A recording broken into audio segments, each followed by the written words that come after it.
We're starting following developing news this afternoon of a rescue at a construction site in Buckeye. Good evening and thanks for joining us. I'm Mark Curtis. And I'm Kadima Devine. A worker fell 100 feet into a hole on that site, but was rescued about an hour ago. Rachel Cole is live from near the scene with the latest. Rachel?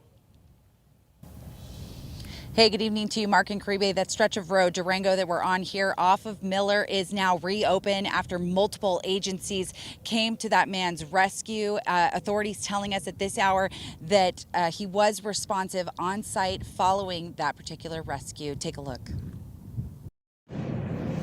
A single firefighter lowered down into a 100-foot drop. Coming up with the worker harnessed and strapped to safety.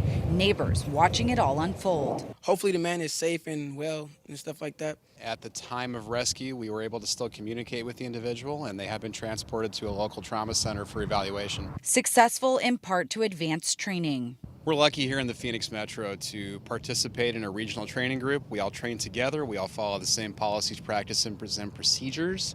And because of that, we're ready for things like this when it happens. The heart-pounding rescue taking nearly 3 hours. Yeah, I just hopped up there, you feel me? I don't know what was going on. I just seen they said somebody was fell in a 100-foot hole.